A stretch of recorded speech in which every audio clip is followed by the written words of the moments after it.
Сможете ли вы угадать, к какому виду принадлежат эти детеныши животных?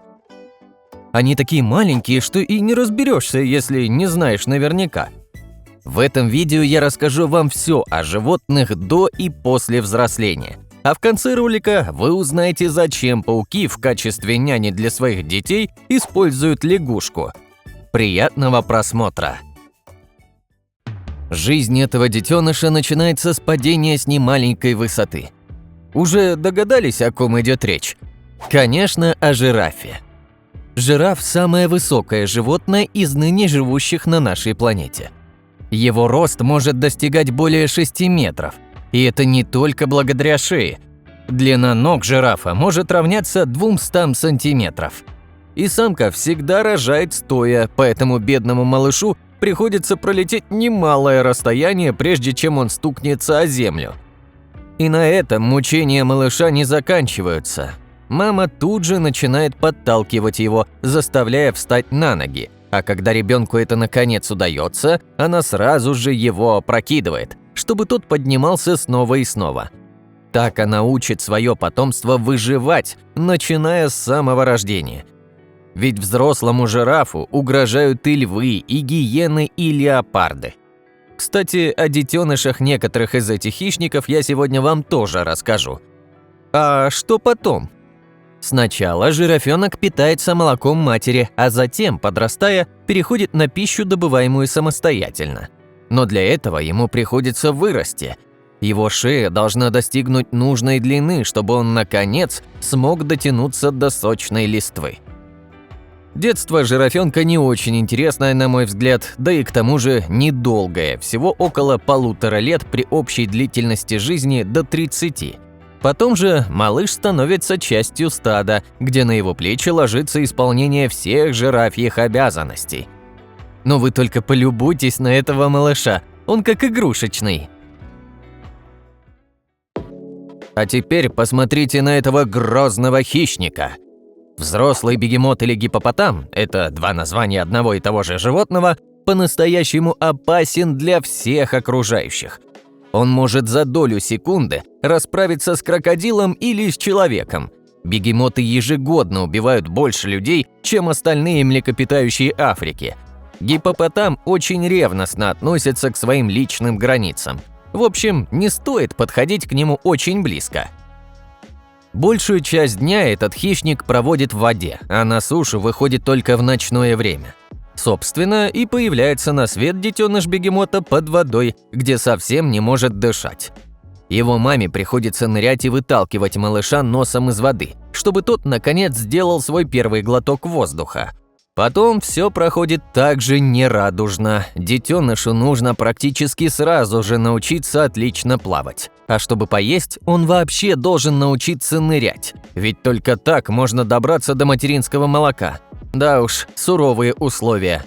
А еще и хищники кругом. Несладкая жизнь у этих сладеньких малышей. Только посмотрите на них, так бы и затискал.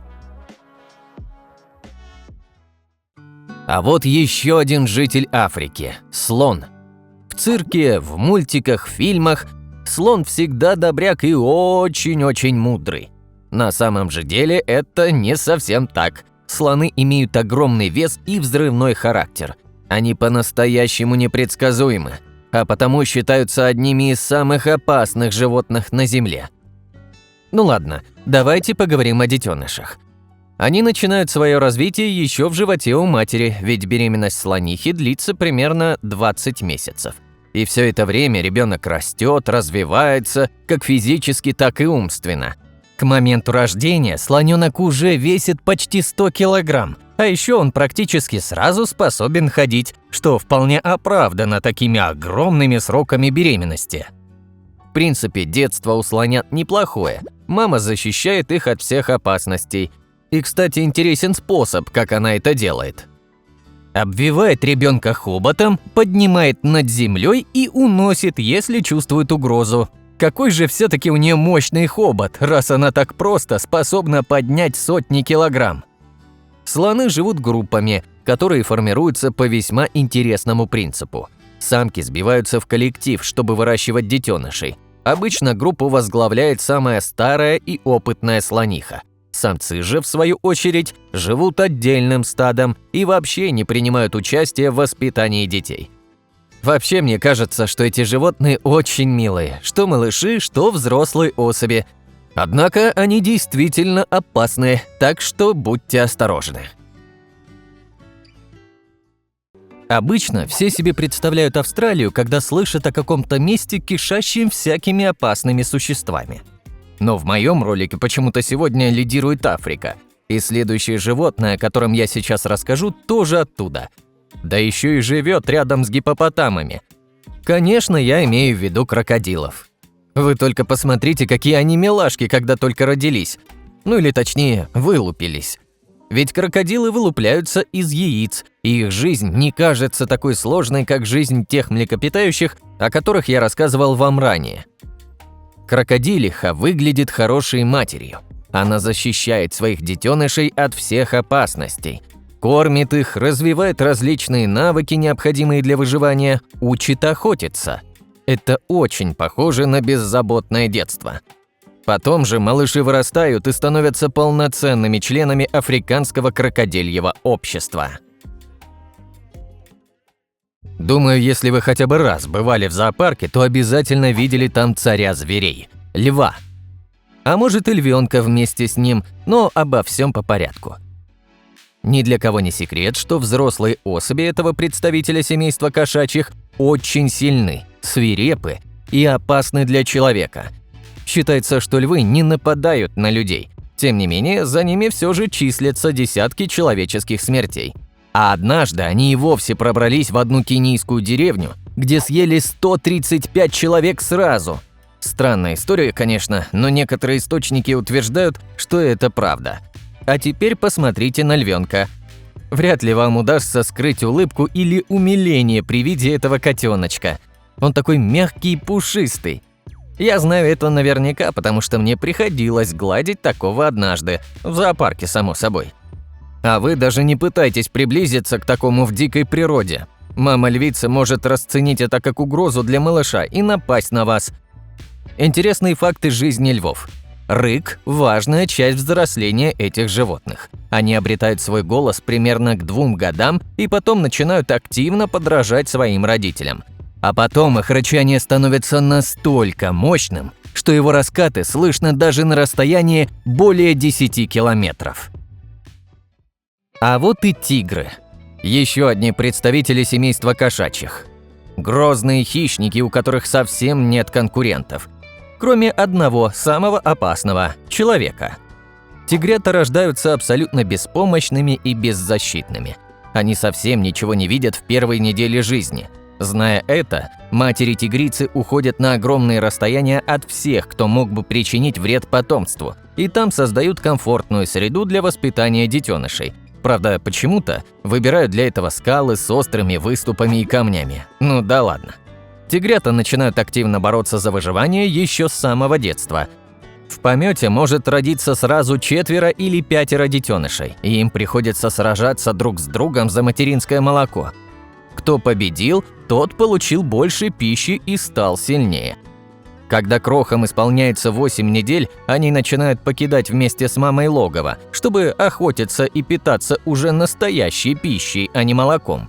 В этот период тигрята активно играют друг с другом.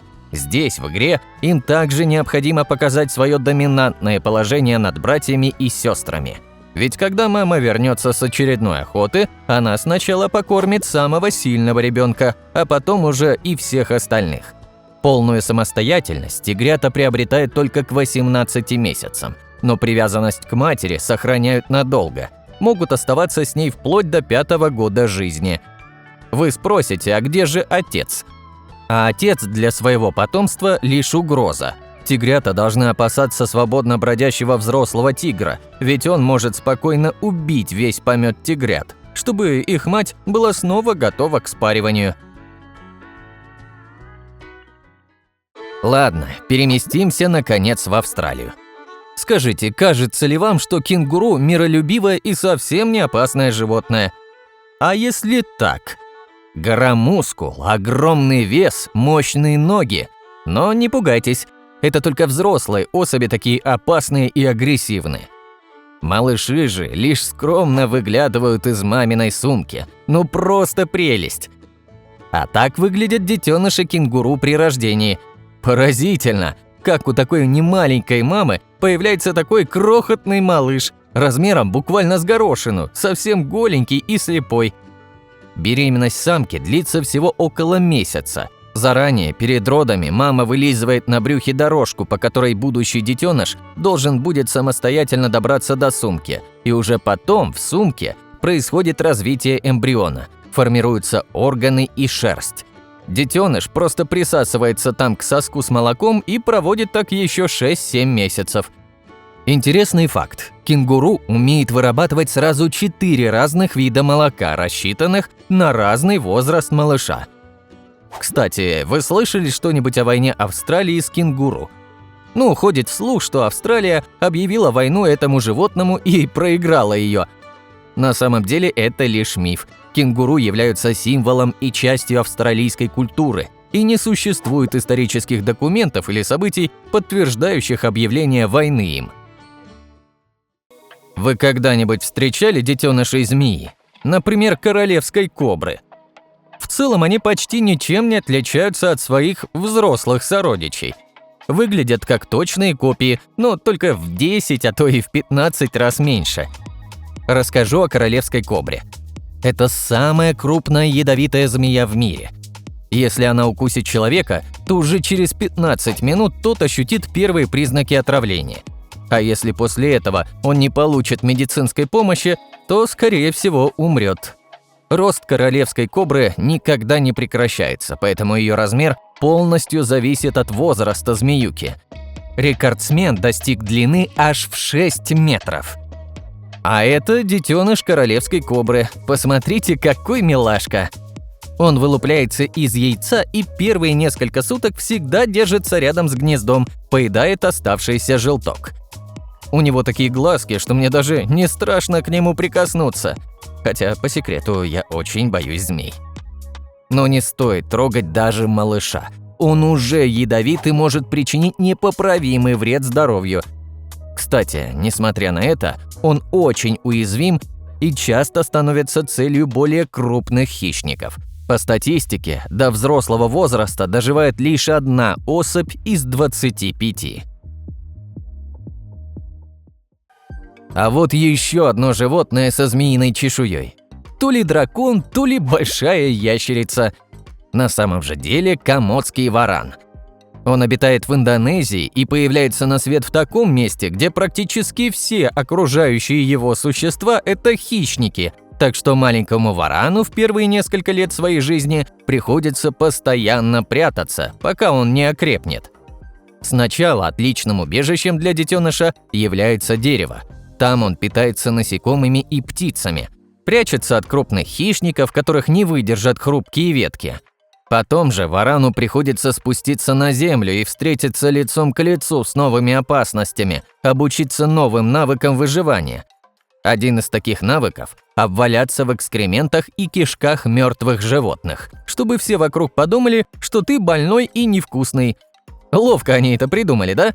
Вы спросите, а где же мамы варанов? А они во всем этом не участвуют. Отложили яйца и ушли. Дальше, детки, уж как-нибудь сами выкручивайтесь. Предлагаю спуститься под воду. Подводный мир удивителен и очень разнообразен. Вот, например, рыба фугу. В ее иглах содержится очень токсичный яд, который в 1000 раз опаснее цианида. Одна такая рыбка способна убить сразу 30 взрослых человек. А это ее детеныш, еще не такой опасный. Тем не менее, прикасаться к нему тоже не стоит. Для защиты потомства мама фугу выделяет некоторое количество токсинов на икру, а после вылупления икринок эти токсины прилипают к телу мальков, так что детеныши под защитой. А это зародыш самой опасной медузы в мире. Пройдет немного времени, и она станет очень ядовитой. Кубомедузы имеют стрекательные клетки, ожоги от которых могут быть смертельны для человека. Они вызывают дикую интоксикацию, вплоть до остановки сердца. А вот так выглядят детеныши акул. Ну просто милашки. Даже не верится, что это одни из самых опасных хищников океана. И на десерт – морские коньки. Вот так выглядят их малыши. И большая часть из них, к сожалению, скоро умрет. На каждую 1000 мальков выживает лишь 5 штук. И это неудивительно. Морские коньки не имеют желудка, поэтому им приходится постоянно кушать. Да еще и добывать еду самостоятельно, ведь мать не может обеспечить каждого ребенка питанием. Еще одна опасность для детенышей – штормы и сильные течения. Малькам приходится так усиленно стараться плыть против сильных потоков воды, что они умирают от изнеможения. В общем, жизнь у них непростая, даже как-то жалко их. В начале ролика я пообещал рассказать вам, зачем паук использует лягушку в качестве няни для своего потомства. И сейчас вы наконец все узнаете. В этом видео я не раз упоминал таких животных, которые бросают своих новорожденных детей на произвол судьбы. Самостоятельно сражаться со всеми трудностями и выживать в этом непростом мире.